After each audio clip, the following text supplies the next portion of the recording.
Ladies and gentlemen, boys and girls, welcome to the Nubank earnings call and breakdown.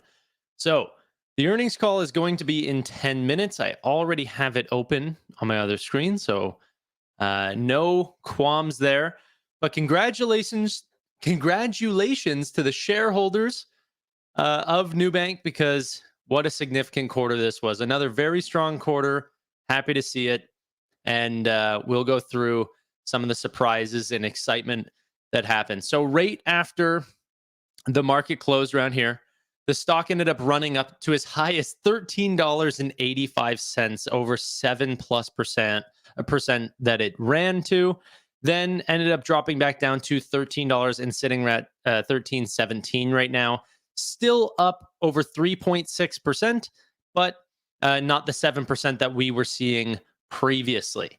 So I'm going to keep monitoring this and putting it up on screen as we get along. So look out for the text. It's usually I don't know, it'll be like over here. I can't quite show because I can't put my screen it'll be like here, right there.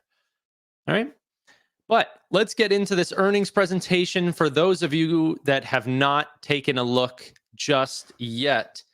It's quite exciting stuff. So 104.5 million users. Okay. Activity rate of 83.4%. It doesn't say 0.4, but it is 0.4. And 56% of the adult population of Brazil is now on Nubank, up from 53% of just the last quarter. We're going at 3% of the population per quarter. Like, obviously, that cannot keep up, but I say that about every metric of Nubank that just somehow continuously goes up. Like this one, for example. Whenever we ticked from 82.2 to 82.8, I was like, all right, we've had enough.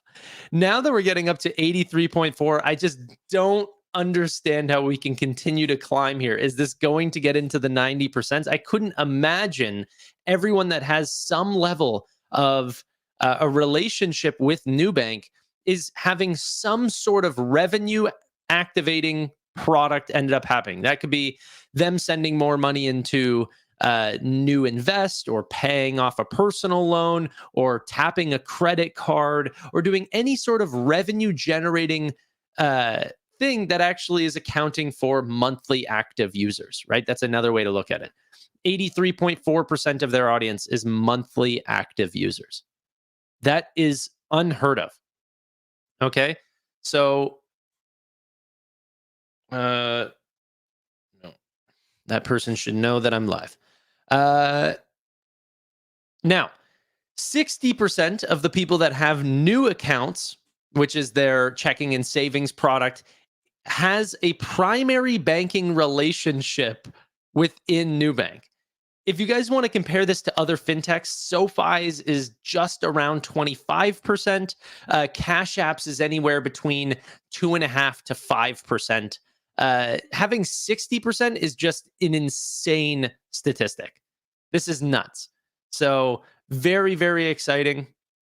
Number of products that people have whenever signing up is now at a 4.1 average. And look at the speed at which people get to that 4+ range. It almost happens instantaneously once they download the platform, or once they get onto the platform.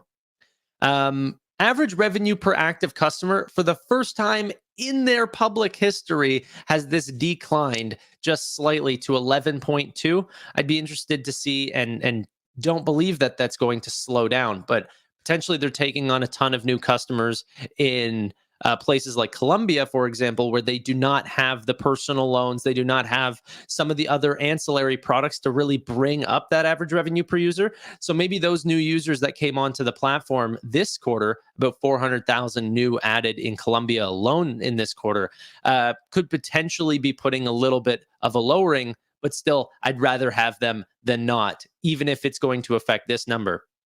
Remember, monthly active user average revenue per cohort, the longer that people are on this platform, the higher and higher that this spend actually becomes. Okay. So all we need to do is just wait in order for this number to continue to climb, because people need to get comfortable with Nubank, get used to what they have, and then also cross-sell into more existing products and bring up that revenue over time. We're going to talk about and listen to some of the actual credit stuff. I'm going to let them cover that. I just wanted to cover some of the really standoutish stuff. For example, Colombia finally taking on deposits. $200 million of deposits flew in for the first quarter. And that's very exciting. 87% of the interbank rate is pretty freaking high comparatively to where they were at the 80% marks. This is like how much they're paying versus the spread of what the Fed funds rate essentially can get. So CDI is their interbank rate. So anyway, whenever looking at this, potentially over time, this will continue to decrease over time, but it's going to probably stay under 90% would be my hope. It used to be at 97, so it's not like we're climbing back into crazy depths. Look at this. Net interest margin, 19.8%. And then I just want to get into a couple other things. I'm going to go a little faster because the call's in 4 minutes here. But cost to serve a customer, they maintain that they'll stay under $1 per person. Gross profit margin blew away expectations.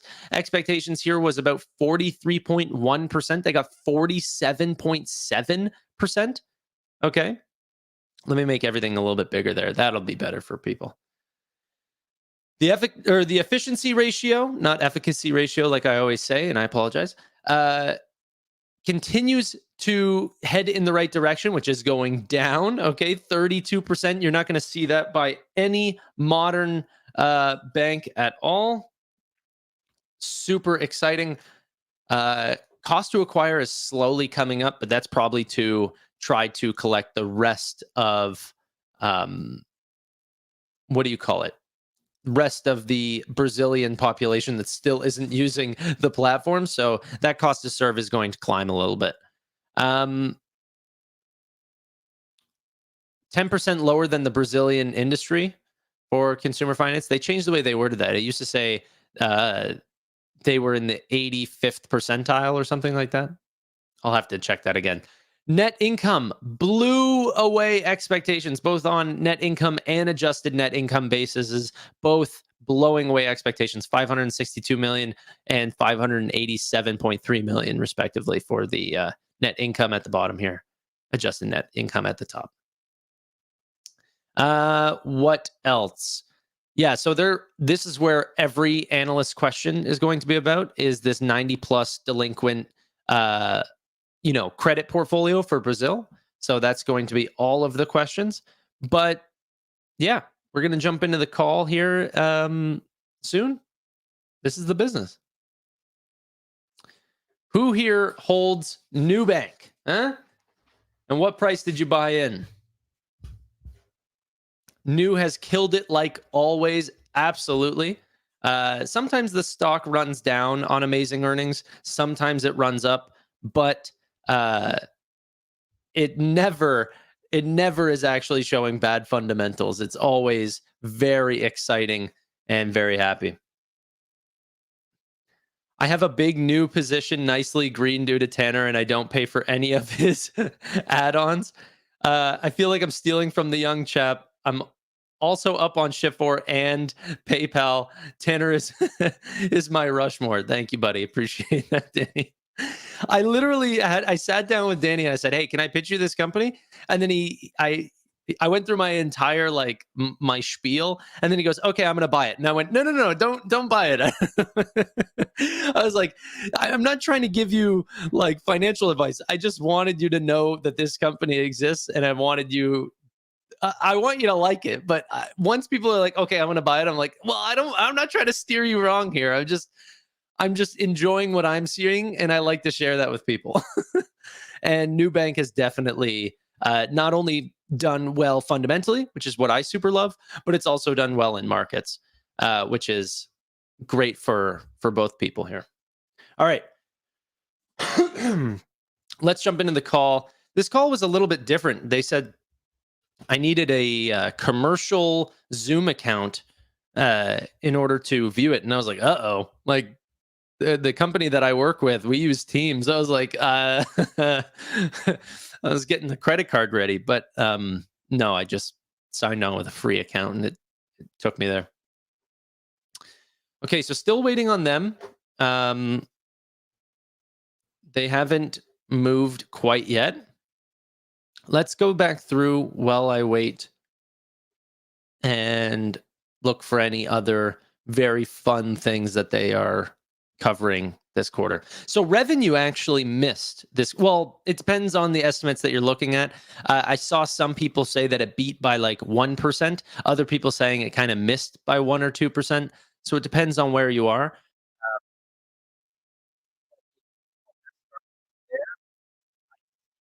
Uh, Adonai, I think his name is, our translator. So that'll be nice and fun. I still don't know how to get them off. It might be the worst feature of Zoom is that if you're not a deaf speaking or a deaf speaking, if you're not deaf, then I don't need to speak American Sign Language. I can just like, why can't I remove him and just go full screen if I'm deaf speaking? All right. Well, whenever this goes, we're just listening to elevator music right now, so there's no rush.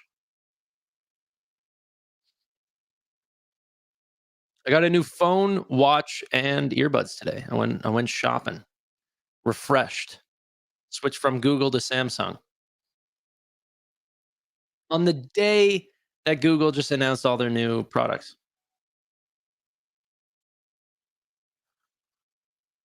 All right. I'm just getting elevator music, so that's why you're not hearing much from me. But don't you worry. We are just waiting. Um Bought at 753. I think even before well, you didn't buy before Warren bought it, but you bought it at a better price than Warren Buffett did. Okay, sharing my screen now. On News Investor Relations website www.investors.nu in English and www.investidores.nu in Portuguese. This conference is being recorded and the replay can also be accessed on the company's IR website. This call is also available in Portuguese. To access, you can press the globe icon on the lower right side of your Zoom screen and then choose to enter the Portuguese room. After that, select Mute Original Audio. Para acessar nossa conferência em português, clique no ícone do globo ao lado inferior direito da That's sua good. tela Zoom e selecione a opção Portuguese Room. Ao acessar a nova sala, certifique-se de mutar o áudio original. Please be advised that all participants will be in a listen-only mode. You may submit online questions at any time today using the Q&A box on the webcast.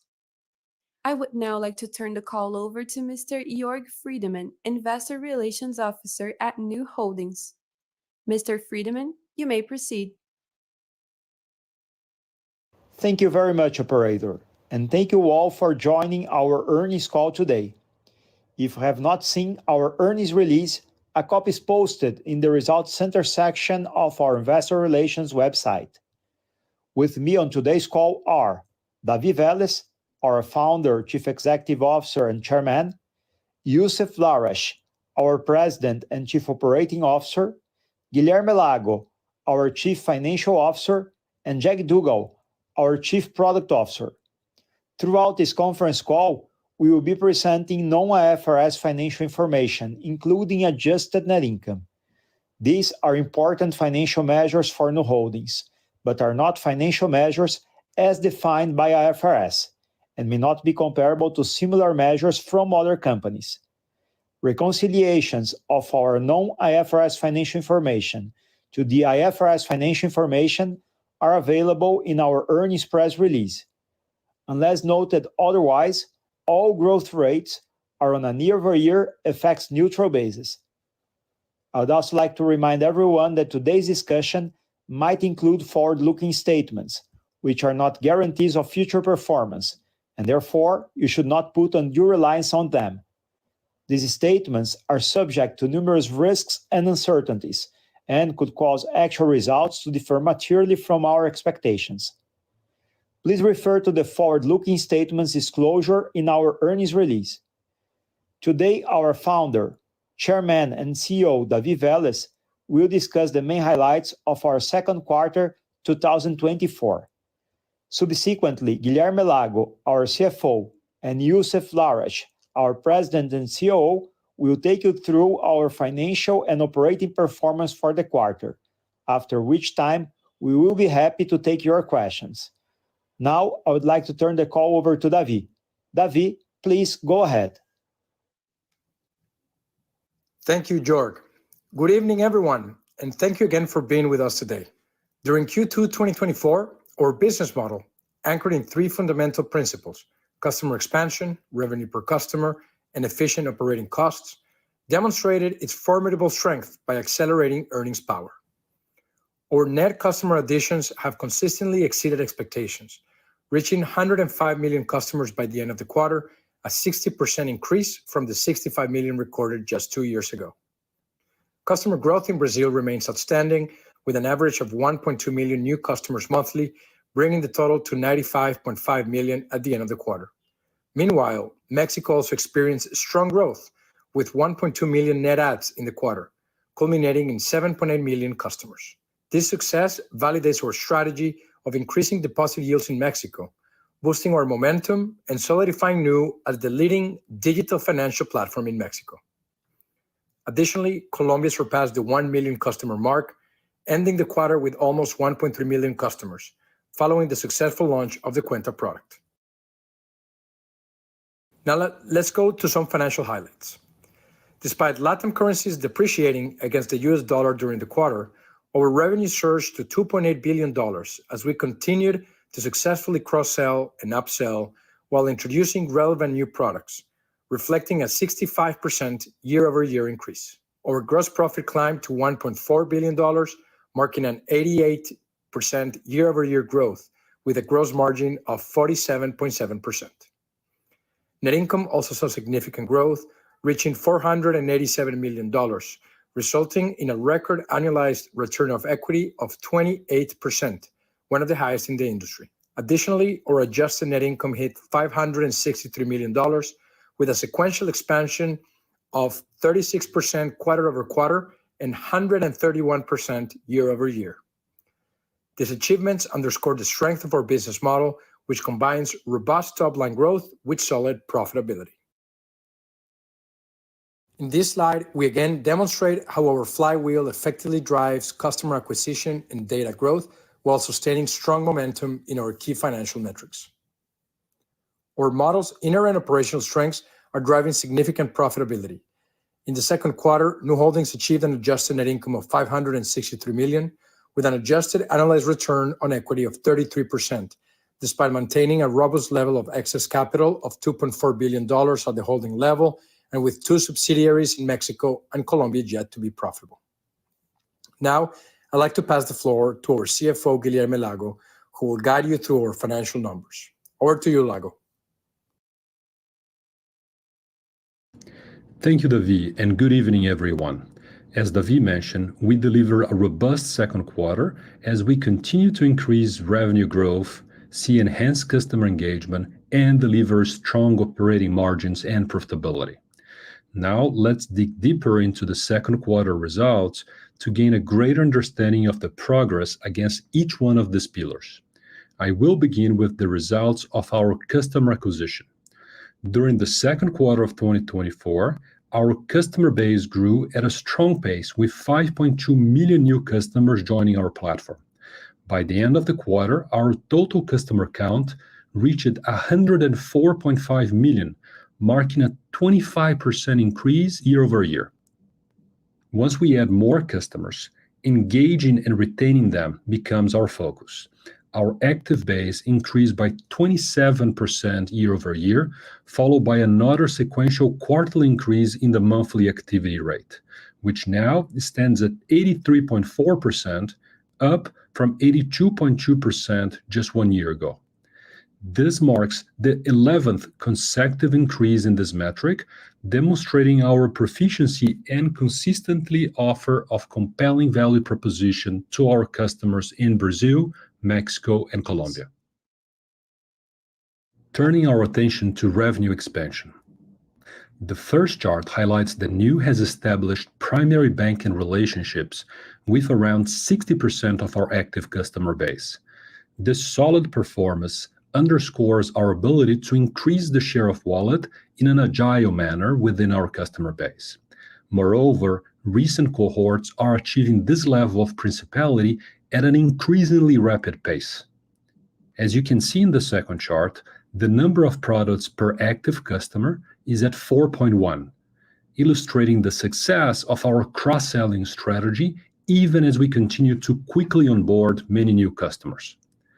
By effectively introducing our products to new customers, we solidify our role as their primary banking partner. The last chart illustrates the combined effect of these two powerful dynamics. By having significant customer engagement, as demonstrated in the first chart, coupled with our growing product cross-sell capabilities shown in the second chart, we achieve increasingly positive results. While our monthly RPAC contracted to $11.2 this quarter compared to $11.4 last quarter, on an FX-neutral basis, RPAC in fact expanded by 6%. On the next slide, we will present the growth rates on an FX-neutral basis, and you can also note that our more mature cohorts are already generating a monthly RPAC of $25. Our monthly RPAC reached $11.2. However, on an FX-neutral basis, it grew 6% sequentially and a robust 30% year-over-year, up from $9.3 just 1 year ago. We continue to see a clear path to further increase RPAC towards its full potential. The second chart highlights that our revenues hit a new record high this quarter, reaching $2.8 billion, an increase of 65% year-over-year. Just a year ago, our revenues stood at $1.8 billion. This impressive growth was driven by two things: the increase in active customers combined with higher RPAC levels year-over-year. This quarter, our consumer finance portfolio, encompassing credit cards and lending, showed a strong growth. While the nominal dollar value of our book contracted, it achieved a 49% year-over-year and an 8% quarter-over-quarter expansion on an FX-neutral basis, reaching a total of $18.9 billion. This growth was driven by increases across both product categories. Credit cards expanded sequentially. Despite the same FX impact in nominal dollars, it grew by 39% year-over-year and 6% quarter-over-quarter, reaching $14.3 billion. This growth was driven by the consistent increase in the share of wallet across all customer segments. Once again, our lending portfolio performed extremely well, growing 92% year-over-year and 15% quarter-over-quarter on an FX-neutral basis, reaching $4.6 billion. Lending growth continues to outpace credit cards and now represents 24% of the total portfolio. Consistent with trends from the previous quarters, our lending cohorts continue to show strong credit performance, enabling us to scale originations effectively. Now, let's move to the breakdown of our credit card portfolio. Interest-earning installments balance now represents 28% of our total credit card portfolio, up from 26% last quarter. Once again, this growth was fueled by the successful expansion of our Pix and Boleto financing products. This type of financing offers an attractive risk-adjusted rate of return, enabling us to further expand the monetization of our credit card business while meeting important customer needs. Our strategy is further validated by the stability of our revolving receivables, which remained at 6% of total credit card receivables this quarter. Going forward, we expect the percentage relevance of interest earning installments balance to begin to stabilize. Looking at our lending business, originations reached 13 billion reais this quarter, a 78% year-over-year increase. Unsecured lending remains the primary driver of growth, reaching 11.2 billion reais in originations this quarter. This highlights our ability to extend credit availability to those who previously lacked access to this product. Our secure lending originations reached 1.8 billion reais during the second quarter of 2024, or 14% of total lending originations. During the second half of the year, we anticipate a gradual increase in the pace of originations of secure lending, as new features such as portability top-ups and refinancings are introduced. We have also signed 6 new collateral agreements to increase eligibility in TAM, including parts of the armed forces and some of the major Brazilian states and municipalities. The integrations of these new entities are ongoing, and once completed, we will release the product for newly eligible customers, thus helping us further grow originations. In fact, during the month of July 2024, total originations exceeded 5.2 billion reais, of which 750 million in secure lending alone. Now let's review the progress on the funding front. Although deposits in our Brazilian business contracted in nominal dollars to 21.7 billion, they expanded 10% quarter over quarter on FX neutral terms. Our total deposit base for the quarter increased to 25.2 billion, representing a 64% year-over-year growth, primarily driven by significant expansion in Mexico through Cuenta Nu. By the end of the second quarter of 2024, we surpassed over $3 billion in deposits in Mexico, more than tripling in just 2 quarters. The strong growth in Mexico represents a significant milestone in building one of the strongest local currency retail deposits franchise in Latin America. Another noteworthy achievement was the launch of Nu Colombia's checking account product in the second quarter of 2024, which attracted over $220 million in consumer deposits, more than 80% in the month of June. Net interest income, or NII, increased by 77% year-over-year, reaching another record high of $1.7 billion. This consistent growth was driven by our expanding credit card and lending products, collectively boosting our NII and net interest margins, or NIM, to new record highs. For the second quarter of 2024, we delivered a net interest margin of 19.8%, an increase of 30 basis points from last quarter and 150 basis points from 1 year ago. Looking ahead, and regardless of the directions of interest rates, we are confident that the primary driver for future NIMs will be the continuous deployment of our balance sheet capacity in the form of credit originations growth. Our excess deposits today, invested primarily in public bonds, yield much lower returns compared to the lowest yield loan products, such as secure credits. Let's now turn our attention to the very last pillar of our overall strategy, maintaining a low cost to serve. Our platform remains one of the most cost-effective in our markets, with its low cost to serve providing a significant competitive advantage. We anticipate this cost at or below the $1 per active customer for the foreseeable future. And once again, we successfully achieved this goal, with a cost to serve per active customer at 90 cents. On an FX neutral basis, this figure has grown 19% year over year when adjusted by one-offs related to networks reimbursements in Mexico during the second quarter of 2023. In the same period, our RPAC expanded by 30%. This showcases the strong operating leverage of our business model. Our gross profit reached a new quarterly high of approximately $1.4 billion, an 88% year-over-year increase. Our annualized gross margins has rebounded to 2023 levels despite higher cost of funding in the new geos.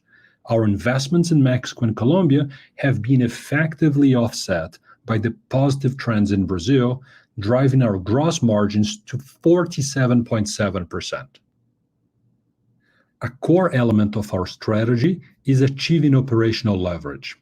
Our efficiency ratio stood at 32% during the second quarter of 2024, an improvement of 10 basis points from the first quarter of 2024, and more than 300 basis points better than a year ago.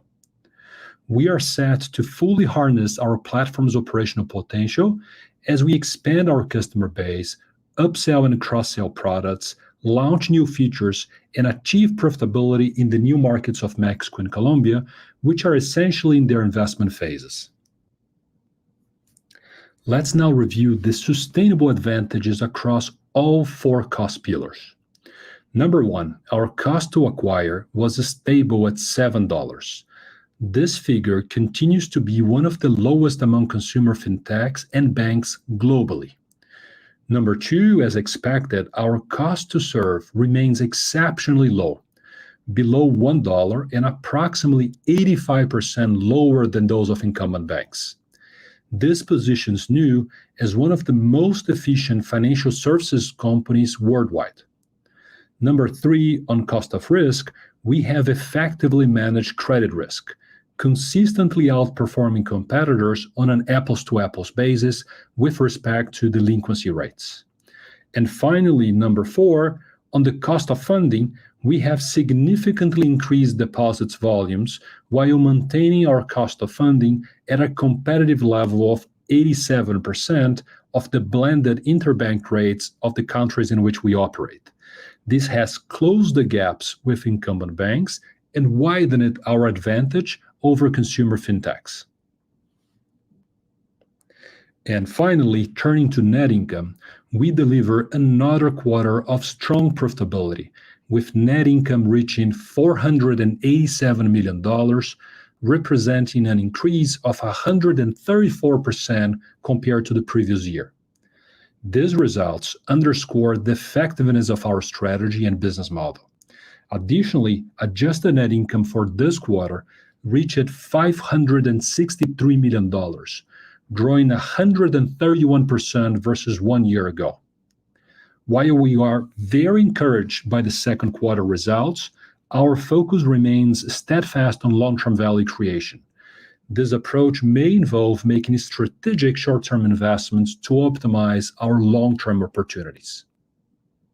Now, I'd like to hand over the call to Youssef, our President and Chief Operating Officer, who will walk you through the key highlights of our asset quality and credit portfolio health.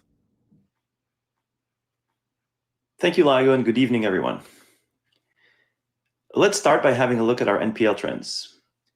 First, following an anticipated seasonal rise in NPL 15 to 90 in the first quarter of 2024, which is typical for early-stage delinquencies, it has decreased to 4.5% this quarter, slightly more than historical seasonality. Second, our 90-plus NPL ratio increased to 7%, also in line with expectations. This 70 basis point increase in 90-plus NPL this quarter is simply a reflection of the 90 basis point, mostly seasonal increase in 15 to 90 NPL we saw last quarter. As discussed in past earnings calls, we are intentionally and strategically growing our lending book and expanding down the credit spectrum where we see relevant opportunities. In line with that credit philosophy, we prioritize decisions that optimize the long-term net present value of our credit cohorts rather than focusing solely on short-term NPL metrics. When we identify asset classes or customer segments with compelling risk-adjusted returns that promote responsible customer behavior, we actively pursue growth in those areas. As we will show in the next few slides, this strategy has yielded increased revenue and greater resilience that are more than offsetting the higher delinquency rates that come with it. To illustrate the impact of credit expansion on our consumer finance portfolio, we are presenting this analysis of normalized NPLs starting in December 2022, before the latest waves of credit expansions. This shows what our NPLs would have been if we hadn't undertaken these expansions. In other words, you can see clearly that the increase in NPLs in the last several quarters is largely the product of these deliberate expansions. In fact, the evolution of these NPL metrics continues to closely follow our expectations. Similarly to last quarter, we show on this slide asset quality trends under a different basis, considering both 15 to 90 and 90 plus NPLs per interest earning balances rather than total receivables on the previous slides.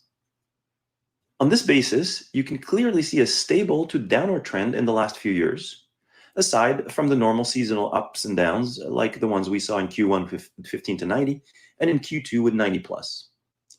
This goes to show that we have been remunerated for additional risk we've taken. In the next slide, we further validate this conclusion looking directly at risk-adjusted returns. To demonstrate the significant value generated by this expansion strategy, we show on this slide the risk-adjusted margins, or RAMs, for our Brazil consumer credit portfolio, with and without the risk expansions we undertook since late 2022. This clearly indicates that the additional revenues stemming from this expansion strategy have more than offset the additional credit risk and delivered substantially increased returns. Credit loss allowance expenses declined to $760 million this quarter, a decrease of only 2% on a Forex neutral basis. This slight drop is the result of two drivers. The first is the relatively slower growth pace in Q2 compared to Q1, as growth is the main driver of our ECL provisions, as you can see in the appendix of this presentation. The second driver is early delinquency, which behaved slightly better than historical seasonality in the second quarter, as mentioned previously. Lastly, risk-adjusted NIM reached a record high of 11% this quarter, reflecting a 300 basis point expansion from a year ago and a 150 basis point increase quarter over quarter. Now, I would like to turn the call over to David. David, over to you. Over the past decade, we have cultivated unique attributes that position Nu to become the largest consumer technology platform in Latin America. These strengths include brand. By consistently simplifying complexity to empower people, we've built one of Brazil's most beloved and trusted brands, with recognition rapidly growing in Mexico and Colombia. Scale. We're a significant presence in Brazil, reaching now 56% of the adult population, enables us to offer superior products at lower prices, creating a powerful flywheel effect. Data. Our vast data, supported by a cutting-edge infrastructure, forms the foundation of our advanced customer segmentation and credit underwriting capabilities. Talent. We boast one of the world's leading technology and product teams, a distinction unmatched by any other company in Latin America. Culture. Nu's values, including customer centricity and operational excellence, are deeply ingrained in every team member and drive our decision-making, ensuring our focus on long-term sustainable growth. While our success relies on a combination of these unique attributes, I'd like to double-click on some key factors that place us in an unmatched market position. Our exceptional talent, our focus on technology as a driver of sustainable growth, and our enduring brand that has galvanized and empowered almost 105 million Latin Americans. Since our beginning, we have described ourselves as a technology company, not a financial institution. Therefore, through our 11 years of history, we have gone to great lengths to build what we think is the leading product engineering team in Latin America. Today, we have over 59 nationalities working at Nubank, and over 50% of our headcount is focused in technology and analytics. This access to world-class technical talent has been a key reason for our historical performance and will continue to be a great enabler of overperformance over the long run as competition increases. Additionally, the ongoing AI revolution creates new opportunities for differentiation, and we're very focused on building on this talent magnet asset. As an example, I wanted to highlight our recently announced acquisition of Hyperplane. Hyperplane is a Silicon Valley-based leader in AI-powered solutions for the financial services space. As we tested Hyperplane's platform on our vast amount of data, we were impressed by the opportunity to meaningfully improve performance of even our most advanced machine learning models by using a financial services-focused foundation model that included our own unstructured data. We're very excited to welcome the Hyperplan team on board and see them as a key part of our AI strategy in the foreseeable future. The powerful trio of trust, exceptional service, and competitive pricing also underscores Nu's continuing success. This winning combination is the foundation of our beloved brand, attracting customers who seek the most compelling value proposition in the market. We believe that in a world of choices, customers will naturally gravitate towards those who offer superior products and services, and that's exactly what we provide. The growth of our deposit base in Mexico and now in Colombia is a testament to this principle. In Mexico, we've attracted $3.3 billion in retail deposits in just over a year since the launch of our checking account product. In Colombia, our Cuenta product, launched this quarter, has already garnered over $220 million in new deposits. While other players are pursuing even more aggressive pricing strategies, paying higher yields in their savings account, since launch, Nu has been able to capture over 70% of the deposits in both Mexico and Colombia across all fintechs combined. This proves that consumers are going beyond whoever simply pays them the highest yield and are coming to Nubank because of our product, our brand, and ultimately the entire user experience that we are providing. With that, we're now ready to address your questions. Thank you very much.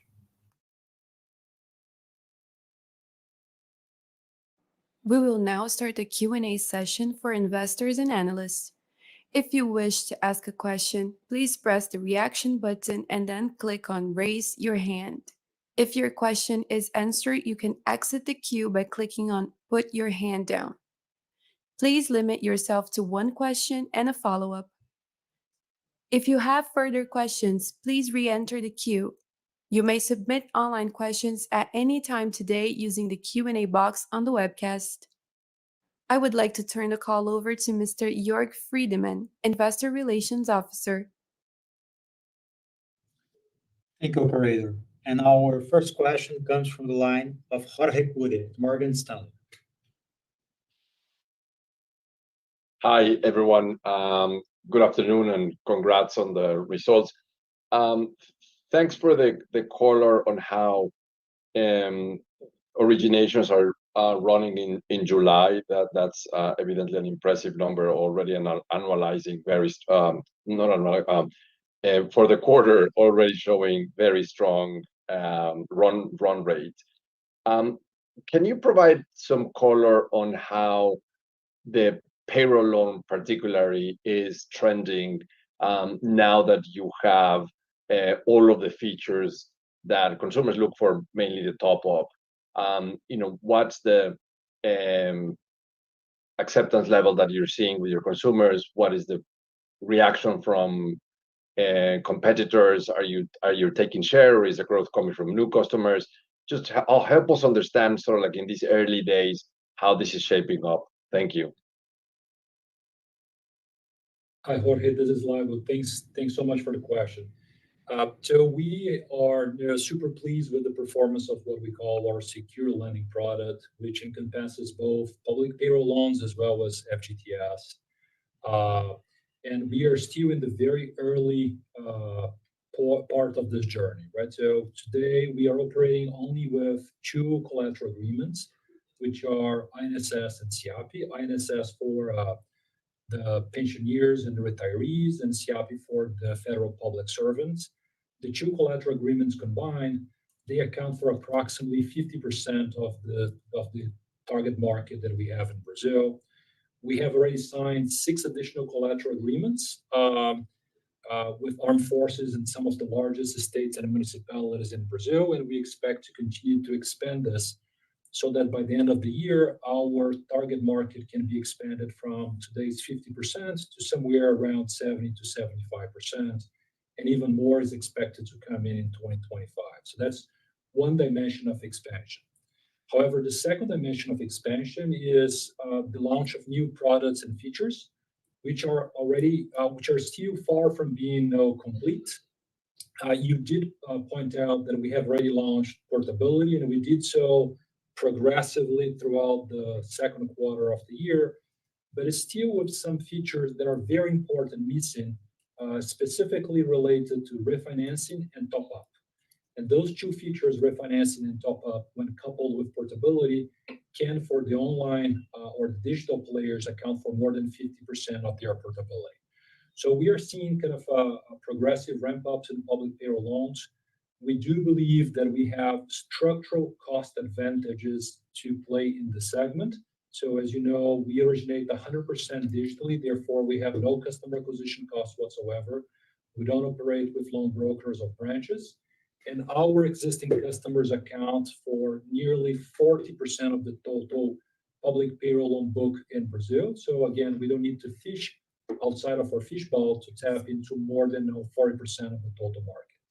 So early days for us, encouraging signs so far on both public payroll loans and also, if not primarily, in FGTS. And we expect that growth will pick up in the coming quarters. Thank you, Lago. That was very clear. And the second question comes from the line of Pedro Leduc from Itaú. Hi, everybody. Thank you so much for the question. I would like to pick your brains a little bit on the provision expense side for bad credit. Here, of course, we have seen it increase a lot during 1Q, when back then we discussed how it was related for greater risk-taking and well-planned, a conscious move, and that had brought up those provision expenses. And now in the second quarter, at least on FX neutral, you're sort of flattish, lowering your cost of risk effectively. So want to get your thoughts around this a little bit, probably go around how those recently originated portfolios have behaved, how you are seeing risk in the coming origination harvests, just to get a sense on the provision side. So that's that. Thank you again. Hi, Pedro. This is Yusuf. Thanks so much for the question. So look, I believe you're referring to slide 24 of our presentation, which shows our CLA quarter on quarter. And you are correct that there's a slight contraction from Q1 to Q2 on an FX neutral basis, about 2% down. As I mentioned previously, you have to think about the fact that we provision when we grant loans or book credits on the basis of expected credit losses, right, per IFRS 9. And so what's happened this quarter is the credit quality and the actual performance has played out per our expectations. In fact, slightly better when you look at 15 to 90, as I pointed out. So that's what's in part driving the slight decrease in CLA, coupled with the fact that on a relative basis to the size of the portfolio, the relative growth was less in Q2 than Q1. Another way to look at it is if you refer to the appendix of the presentation, I believe it's slide 37, with the coverage ratios on both the basis of total loans and coverage of 90 plus. You see the coverage ratio of total loans has continued to go up, as one would intuitively expect, given that the net effect of all our growth is expanding credit and expanding credit risk. On the basis of 90 plus, it continues to be hovering around 200%. Again, the fact that it decreased a little bit is just based on the early delinquencies improving, as I mentioned.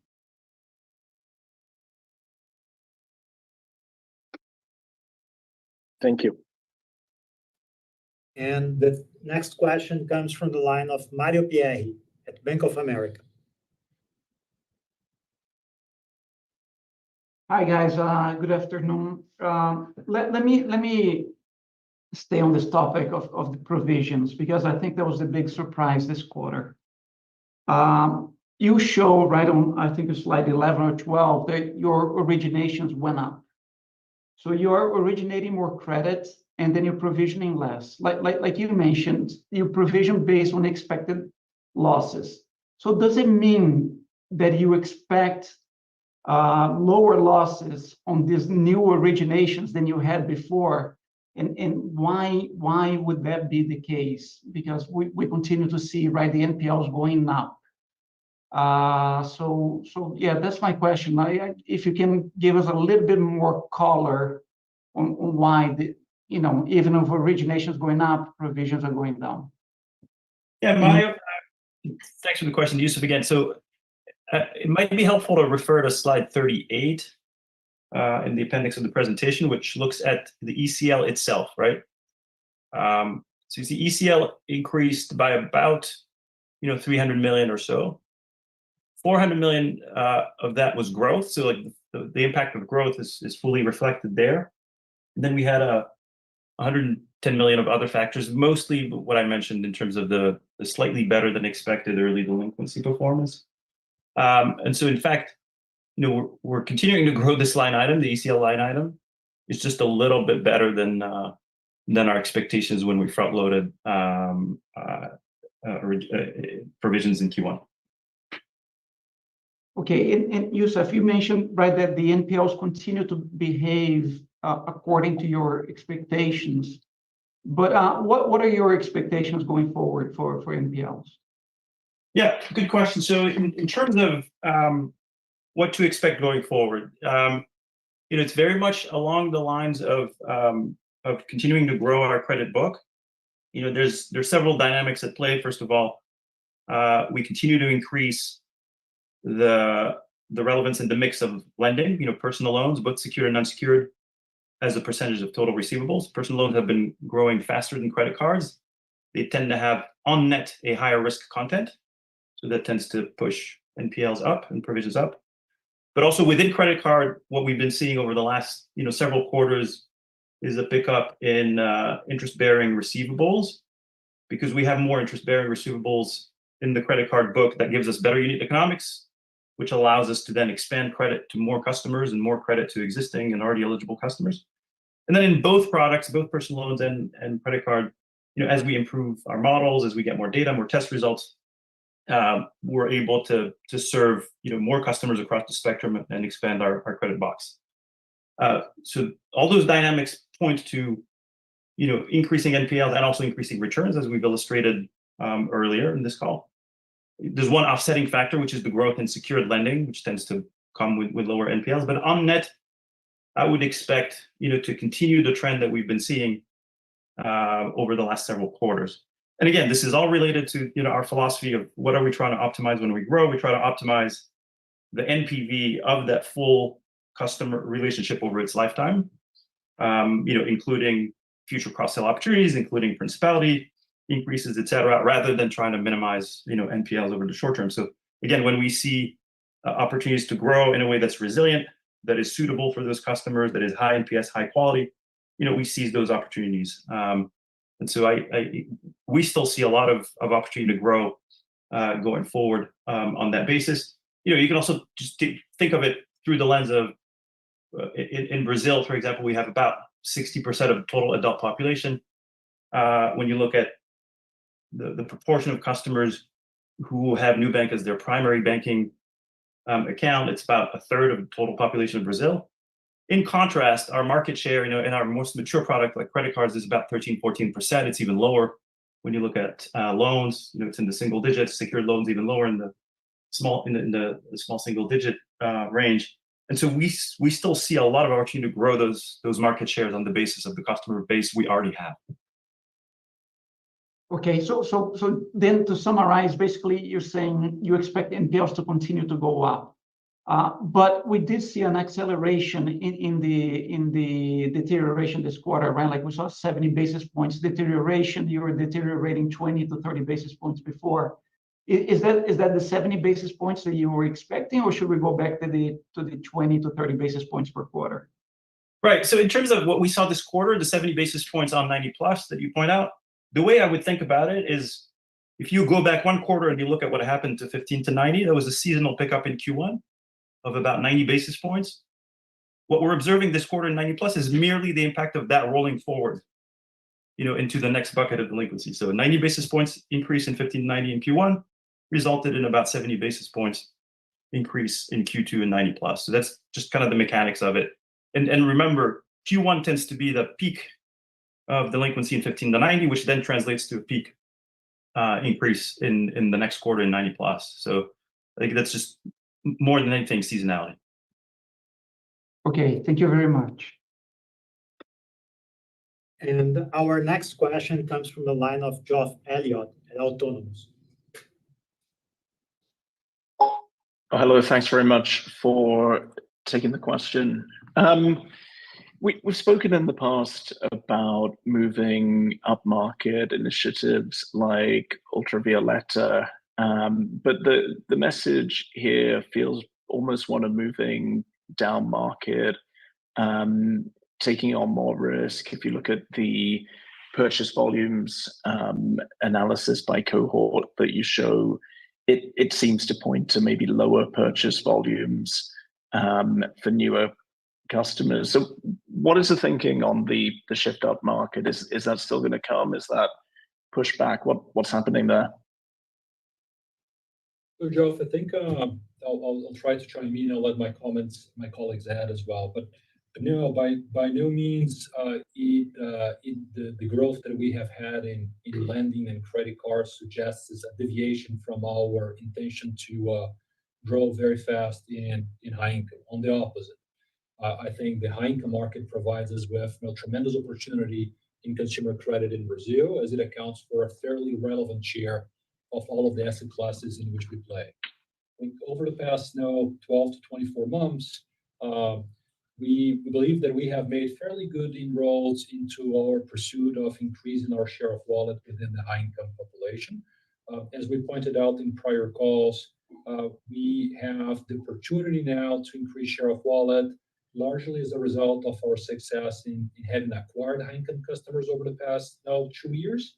Today, if you define high income as a customer in Brazil who earns more than 12,000 reais, we estimate that we already have more than 60% of those high-income customers with us. Over the past quarters, we have materially improved brand awareness, materially improved brand considerations for the high-income segment. As of December 2023, we have become the #1 player in NPS within the high-income category, and high income has become the fastest growing segment within our purchase volume. So, as a reference, the PV of Ultraviolet, which is our higher tier, has increased by over 70% over the past 12 months. Even coming still from a relatively low base, but we are fairly encouraged on our drive to go into high income, and we think that is fairly compatible and addictive to what we are doing in lending. Thanks. And the principality among high income, what would that look like?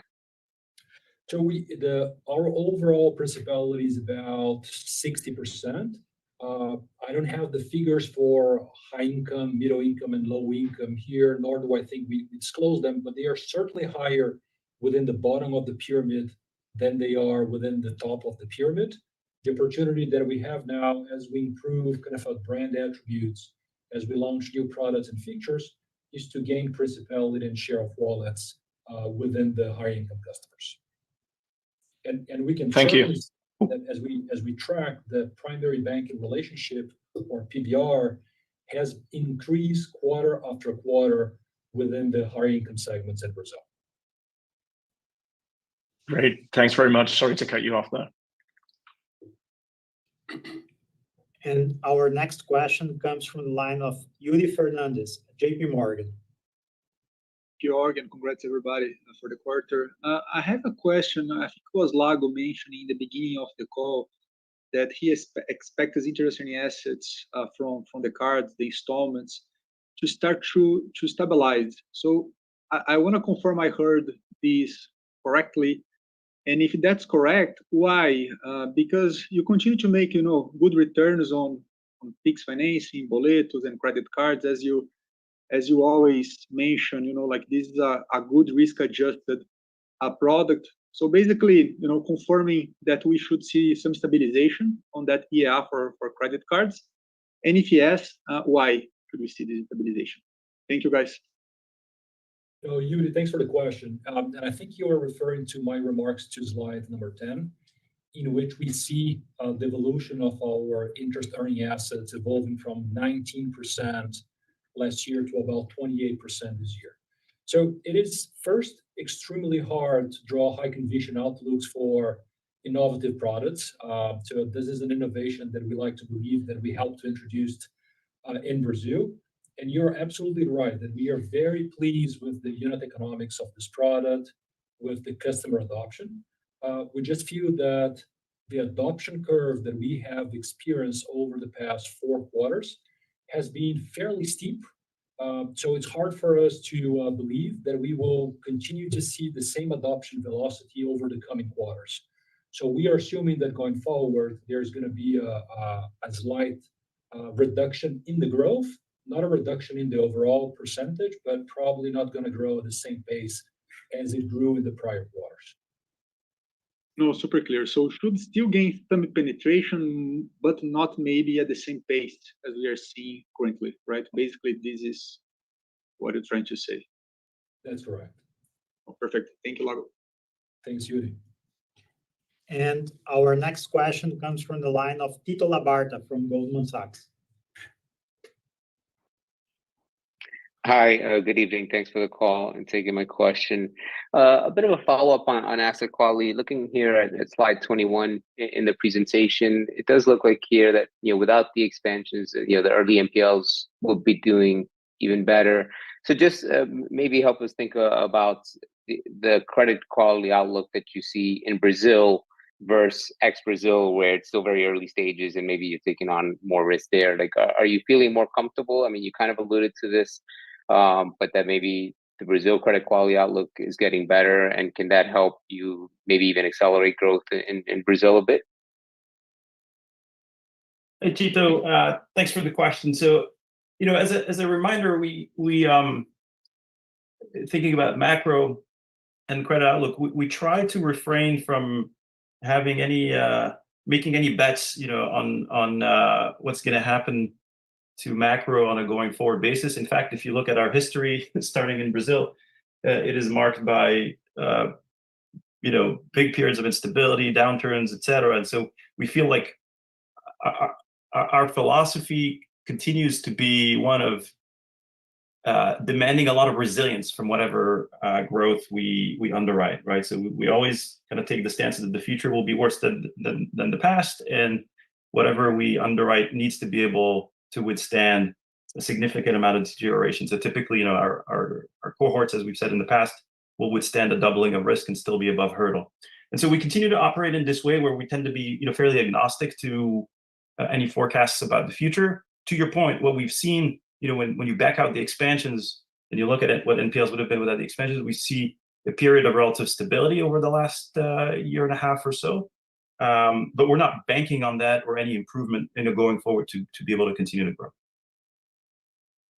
Okay, no, that's fair. Thanks, Yusuf, for that. And maybe a follow-up, just on the risk-adjusted NIM, right? Slide 24. Nice improvement there.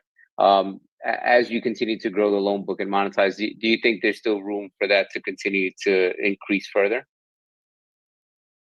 Yeah, it's a good question. So, as I mentioned earlier, we see continued opportunities to grow. As I described, the various categories of growth that are available to us, across our personal loan and credit card products.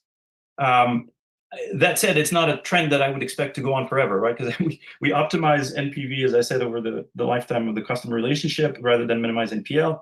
But we are constraining that based on resilience, based on churn, based on quality of the product and the relationship in NPS. And so those are all important guardrails and governance of how much we allow ourselves to grow down the credit spectrum. I think in the near term we still see some opportunity, but I don't think these numbers are unbounded by any stretch of the imagination. Yeah, perfect. Thanks, Yusuf. The one thing, Tito, that I would add to what Yusuf mentioned is that I would also point out that we have a gigantic opportunity to continue to optimize our balance sheet, right? So our loan-to-deposit ratio is still below 40%, whereas most of the retail banks in the regions are above 100%. So as we increase loan-to-deposit ratios, our net interest margins are expected to continue to expand. That will just be an additional tailwind to this trend that Yusuf was alluding to. Yeah, very clear. That's thank you, Lago. And our next question comes from the line of Eduardo Rosman at BTG Pactual. Hi everyone. I have a question regarding open banking. We have been seeing some important changes recently, right, such as the removal of the requirement for clients to grant access for a limited period. As far as I understand as well, we've been seeing also important discussions about the granularity of the data that needs to be shared, whether Nu needs to keep requesting the data, or if the other bank, let's say, must provide the information whenever something important to that client occurs. We also have been seeing some new articles talking about potential discussions to eliminate the reimbursement costs in case of portability. I think that this has been an issue for you on payroll. So a lot of things happening and important discussions. So it would be great if you guys could give us an update and let us know if these changes, could be, material for Nu. Thanks. Hi, Hosman. Thanks so much for your question. Look, open banking is probably one of the regulatory developments with which we are most excited in Brazil. If you step back for a moment and if you look at the regulatory framework of open banking that has been adopted in the country, it is probably one of the most progressive open banking frameworks that we have seen globally, even if you compare this with the frameworks that have been developed in India or in the UK. It has a tremendous opportunity to lower the barriers for the exchange of information, to lower the attrition for the movement of data, and to lower the attrition for the movements of both assets and liabilities. So it is something that we have been investing quite a lot of time and energy, and we are very excited with the prospects. Going a little bit more into the details, so there has been a lot of efforts from many players to first gain consents from consumers to gain access to their data over the past years. We are happy to say that we probably have a market share that approaches 1/3 of all of the consents in Brazil. We ended the second quarter of 2024 with about 50 million customers, 50 million consents. And that basically translates into additional data that feeds into our customer segmentation, credit underwriting models, and translates into better products and features that we can offer to our consumers. Going forward, there's a lot to be had to change in the next 6 to 18 months, and we think that given the guidelines that have now been indicated by the Brazilian Central Bank, you will see lower barriers to exchange assets, so credit assets, both unsecured and secured, to also exchange liabilities, i.e. deposits and funds, and also insurance and capital markets. So this can be really transformational to the Brazilian banking sector. We are monitoring this very hard, and we are very glad with the cooperation that the Brazilian Central Bank has been fostering among the industry. Rosman and David here. I would just add that the agenda is very ambitious in open finance, as I was mentioning. The regulators' commitment is very, very focused in making it work. But the agenda has been so ambitious that the execution in the industry has been a bit challenging. So there's been a couple of phases that have been harder for a lot of players to really integrate. So there's been a couple of bumps in the road, I think, in terms of the timeline and how it's been executed. Now, I think conceptually, the will that we see from the regulator is that it's going to happen, it's going to work out. And it's so clearly good for the consumer to be able to have access to that data and increase the competition in financial services, that ultimately consumers, society, government, regulators are very much aligned in making it work. So while it's been a bit of a bumpy road or bumpier than I think that people expected, that there is very clear line of sight into creating pretty significant changes in the Brazilian market. Great. Thanks a lot, Lago and David. And our next question comes from the line of Thiago Batista at UBS.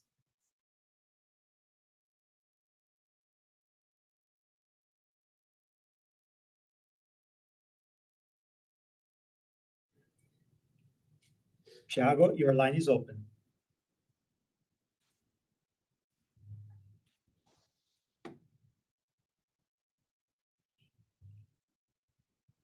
I think Thiago is having difficulties to connect.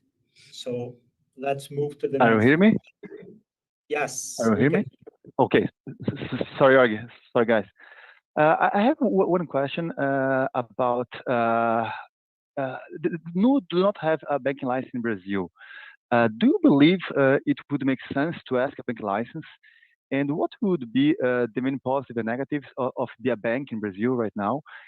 And finally, do you see any material change if central bank decided to consider Nu as a S1 and not S3 as it is today? So Thiago, hi, this is Lago. Now, those are great questions. So today we don't see a need to acquire or apply for a banking license in Brazil. Our financial institution license called Financeira, coupled with our payment institution license, basically allows us to offer every single thing that we believe is necessary to provide a fairly compelling offer to consumers, both individuals and SMEs. So, i.e., we can take deposits, we can issue credit cards, we can extend loans. Over time, it may be natural that we will try to simplify and consolidate our legal structure in Brazil, and we may eventually apply or get a banking license at some point in time as the simplification of all of the legal entities that we have. What would be the implications if we were to do that in terms of regulatory capital, in terms of reporting requirements? The answer is zero in terms of regulatory capital and very little in terms of additional disclosure requirements. So we don't see any material change if and when we were to pursue this path in Brazil. Your second question is, we are an S3 financial institution in the country. We think it is very likely that we will become an S2 financial institution in the country, most likely by mid-2025. Again, what are the implications to that? From a regulatory capital perspective, it's zero, no implication whatsoever. We may have to do certain additional reports, analysis, and disclosure requirements that may increase marginally our compliance cost, but those are completely immaterial given our overall regulation. Now, more importantly than the name of the license or if it is an S1, S2, or S3, we would like to believe that we have been able to collaborate very effectively and efficiently with the Brazilian Central Bank and try to jointly with them address any challenge, opportunities, and concerns that our growth may generate in the countries where we operate.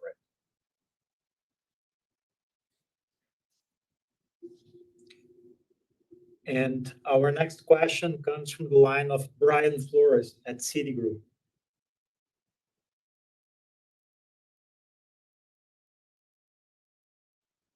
Perfect.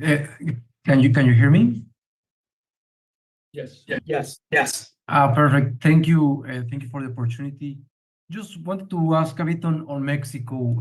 The information we saw from your information as of the second quarter maybe showed a decrease in the loans to deposit ratio. Just wanted to pick up your brains and see how things are evolving there. You mentioned 3.3 billion in deposits, which is impressive. How is the credit part of that deployment going? Any news from the regulator?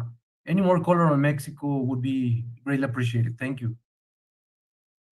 Sure. Thank you for the question. So we're very excited with what we're seeing in Mexico. The deposits number that you mentioned really surpassed any expectations. I think that made us kind of realize that there is a significant opportunity to really challenge the conventional wisdom in the Mexican market about how consumers see banks and their savings. The average cost of funding in banks in Mexico is something like 30% of the risk-free rate. The majority of consumers are not paid any yield whatsoever. And so the moment that we went to market with a very competitive yield, it began changing behavior. And once you change that behavior and you change that idea in consumer behaviors, I think it's very hard to go back. So we like to see the beginning here of an environment where consumers are going to be expecting to get higher remuneration for their deposits. The $3.3 billion in deposits is way more than we need. And so as we've done in Brazil over the next, forever really, there's going to be an optimization of the balance sheet in how we allocate those deposits, but also the yield that we pay. And the other good news in Mexico really for us has been we continue to see very good environment in terms of credit quality and opportunities to growth credit. We really accelerated credit over the last quarter, and we think that continues to grow. We're close to 8 million customers in Mexico, which really positions us already as one of the leading financial institutions in Mexico. And as you know, we've asked for a banking license. We applied last year. We've received a couple of back and forths from the regulator. Everything else so far is going as expected. And we hopefully that process continues to go well, and we can get that banking license, over the next month or so. So far we feel very good with the opportunity market, very large market, 120 million people, higher GDP per capita than Brazil, only 12% credit card penetration that hasn't really moved in over 3 decades. So it's a perfect configuration for full disruption with our business model. And the branding that we built, the consumer base that we built, all the different pieces are falling into place, and we are excited about continuing to investing heavily in growth in this market. Thank you. And just as a follow-up, so in terms of your credit risk models, are you already comfortable in terms of increasing a bit more aggressively your credit portfolio going forward? Yeah. So this is, the way we do credit is a dynamic decision. It literally is a weekly decision. We look at data actively, really daily data. We look at the market, we see a performance of our different cohorts, and we accelerate on one end or with the accelerator on another end. You'll see that the growth curves that we've had in basically all our products in Brazil and Mexico tend to be curves that are not straight lines. They tend to have phases of acceleration, phases of pauses. That's because we launched a new model, we integrate a new data source, we're testing a new algorithm. And so in Mexico, that's what's happening. I think right now, if you look at some of the numbers from Q2, we're going through a bit of an acceleration phase. We see good opportunities to growth. But if we might pause a bit if we see something that works in certain area, or we might accelerate a little bit more if we get more comfortable. So this is a very much dynamic decision. But in general, we see a market that is really wide open. And the methodology that we've really perfected or we're in the process of perfecting in Brazil around low growth, beginning with the unbanked population with low credit limits, and low and grow it, get to know the customer for the first 15, 30 days, increase limit a bit more, get to know the customer a little bit more. That dynamic way to approach risk is something that lends itself very well so far in Mexico, a market that has little access to credit. So we're very optimistic about that opportunity. Thank you. Just to add a little bit more color on the credit quality and trends we've been seeing. When you look at the trajectory since we introduced Cuenta product with a very high yield, attractively priced yield, what we've seen in fact is a nearly doubling of our credit card customer originations, right? So a number of customers come in to enjoy the high yield, but also take a credit card at the same time. Those customers tend to be positively selected and much better credit quality. And so you add to the fact that the data we get on the Cuenta actually helps us underwrite better. You add that to the fact that we now have more experience in the market, more test results, more of returns from the foundational testing we've been doing since the early days. So that gives us a lot of confidence to continue to grow credit and underwrite better as we go. And if you look at credit quality indicators, either the ones we disclose as SOFIPO or otherwise in Mexico, there's significant improvement year over year. And I would say credit quality has been lately behaving better than our own expectations. So as David said, we continue to be very optimistic, very excited about prospects for growth in Mexico. Thank you, Tim. And our next question comes from the line of Craig Maurer from FT Partners. Thanks for taking the question. I wanted to ask about the evolution of the credit card market in Brazil. Maybe if you were able to break down your growth in both spending and loans between customers who are taking their first credit card versus those where you're winning share away from other banks? And secondly, I wanted to ask about Mexico and how you're viewing the non-traditional competition, say from like a Mercado Libre who's being aggressive in the consumer finance space. Thanks. So Craig, let me take you the first question, and if you don't mind, I'll try to combine that with the second, because it's good to draw a parallel between the credit card markets in Brazil and the credit card markets in Mexico.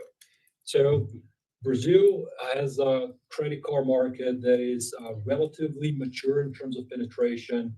So credit card penetration accounts for nearly 50% of the population in Brazil, compared to about 12% in Mexico.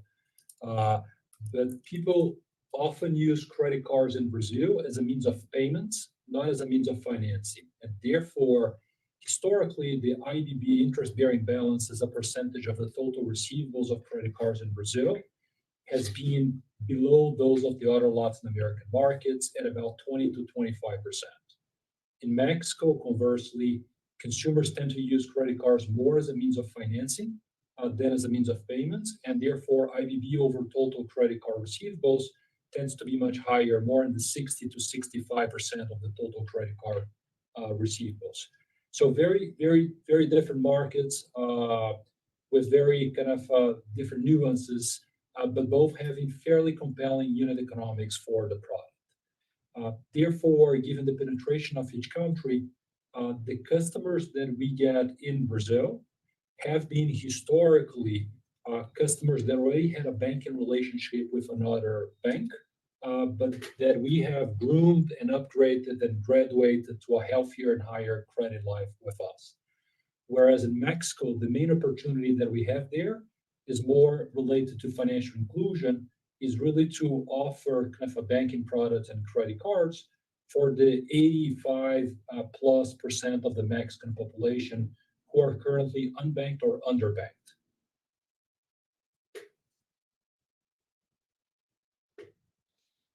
Okay, so we are now concluding today's call. On behalf of Nu Holdings and of our investor relations team, I want to thank you very much for your time and participation in our earnings call today. We are very excited with our developments as we continue strengthening our position in the markets we operate. Over the coming days, we will be following up with the questions received by our platform and with those that were not able to ask questions tonight. So please do not hesitate to reach out to our team if you have any further questions. Thank you and have a good night. Honestly, I know that felt long. That was really short for a Nubank call. 6 to 7? 6 to 7:10? We cut 20 minutes off that. But I am going to take that as my advantage. So let me give you guys a quick rundown of what exactly is happening. So I want to give you guys a couple updates. One, I'm doing the FinTech Frenzy tonight. I'm going to be live again at 8:30. Okay.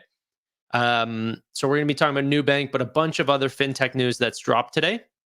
Tomorrow at 10:30 a.m., I have a big interview dropping. Hopefully you guys can find some time to view that. I think that'll be interesting. And then I'm going to be doing full videos like the one that I did recently on SoFi for both Nubank. I want to try to get a Robinhood one, PayPal, and breaking them all down. You guys really liked those earnings breakdowns, get a little bit more in depth, higher quality production. So, yeah. But most of my long-term thoughts on Nubank will be discussed there. I'm going to be talking more in the FinTech Frenzy about some of the larger numbers that we saw. All right, ladies and gentlemen, I'm going to go get some dinner. Appreciate your time. Hopefully you all are well. Hopefully you guys enjoyed the call. Bye for now.